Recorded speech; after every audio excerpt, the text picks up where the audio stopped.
Hey there everyone, and welcome back. We are here doing the lessons of A Course in Miracles, and by here I mean New Orleans, the Big Easy, and it's a super rainy day out there today. So we're hanging out in the camper, and I get to hang out with all of you for our lesson today, which is going to be lesson number 345. I offer only miracles today, for I would have them be returned to me. Nice. I hope everyone had fun yesterday with the law of love. I think that comes up again today in the prayer here for this lesson. And what a fun way to think about law enforcement, the law of love. That's what we're doing. All right, let's jump into this lesson.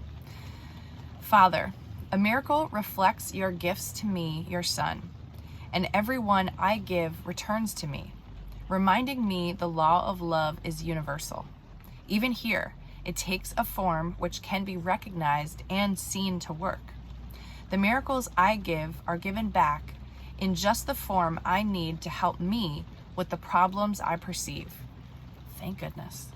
Father, in heaven it is different, for there are no needs. But here on earth, the miracle is closer to your gifts than any other gift that I can give. Then let me give this gift alone today, which, born of true forgiveness, lights the way that I must travel to remember you. Peace to all seeking hearts today. The light has come to offer miracles to bless the tired world. It will find rest today, for we will offer what we have received. And that is lesson 345. And I really love the talk about giving gifts right now, because this time of year, if you participate in the old Christmas thing, there's a lot of people thinking hard about gifts, and many of them are material gifts. So it's good to think of the idea of giving a miracle, giving love from your heart to another person, and giving an experience rather than an actual thing that you bought or something, unless it's something that just strikes you and you think of a person and it lights you up and you want to give them a gift. But the giving of miracles is a little deeper than that. All right, let's see what a year of forgiveness has to say about lesson 345. I offer only miracles today, for I would have them be returned to me. You are blessed beings indeed. I am that one you know as Jesus. Your job here is to become miracle-minded. Instead of offering hatred, separation, and fear, offer love, communion, and connection. And again, we want to remind you that this does not have to be done physically with people. It can and must initially be done within your own mind.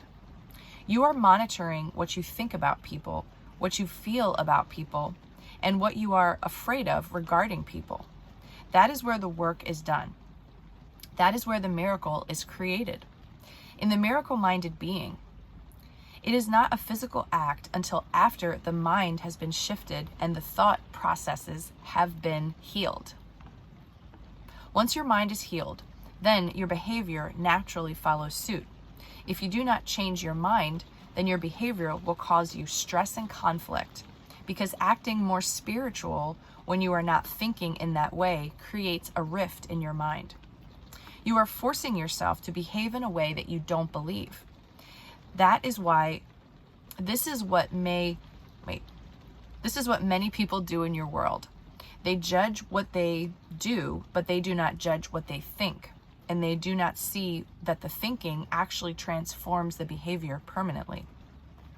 You will see this in people who are trying to change their eating habits.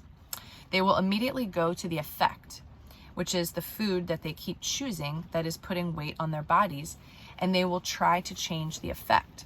However, they can only do it for so long. If you want to lose weight or gain weight, you first need to change your mind. Watch movies, documentaries, or videos about the things you want to achieve. Perhaps you will watch a video on somebody who's a very good athlete.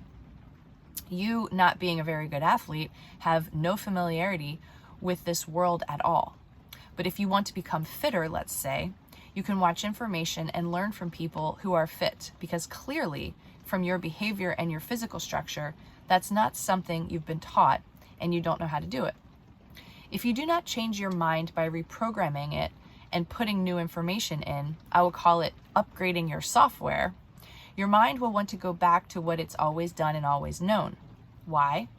Because it's the ego's way. The ego does not seek improvement. It seeks sameness. So if you have been taught unhealthy habits, you are seeing your unhealthy behavior, which is the ego's choice for that. For some reason, somewhere, somehow, some way, that made sense to the ego. Remember, the ego's purpose is to keep the body alive. It doesn't want to be healthy. It doesn't actually want to keep you alive in the long term. It is a very, very short-term focused aspect of consciousness. It says, if there's food in front of me, I'm going to eat it, because there might not be food in an hour. That is a very, very short-sighted, frightened, fear-based belief. If I don't eat this food, there may not be any more in an hour. Now that is a very primitive part of the brain, the ego mind. The more evolved, higher frequency, upgraded mind will say, there's plenty of food all over the place. I do not need to overeat right now because I do not want the consequences of that in the long term. I also know, given my education and my awareness, that food is available. So I can eat a little bit now, and when I get hungry again, I can eat a little bit then too. I do not need to stuff myself. Now, we are not judging people who have weight or food issues. Your society is very distorted about this subject, and many of you have been abused through food, especially by the marketing systems on your planet. What we want you to know is that the miracle starts in your mind. So begin there. Change your mind concerning those subjects that are not lovingly in alignment with your greater good and that you would like to change over the next little while. I am that one you know as Jesus, and we will speak to you tomorrow. All right, enjoy this today, everyone. I offer only miracles today, for I would have them returned to me. What does that look like for you? For me, it's a rainy day in the camper, and we may or may not even go out, so I'll be offering miracles to Brian. I don't know what that could mean. Could mean a lot of fun things. So have a great day. Enjoy this lesson. I hope the weather's great where you're at. I'm not complaining. It was in the 70s last night, and Bourbon Street was awesome. I actually posted a video a little while ago. Saturday night in New Orleans. What a gift. What a miracle that we manifested to be able to enjoy that together. Mwah. Take good care of yourselves, and I'll talk to you tomorrow.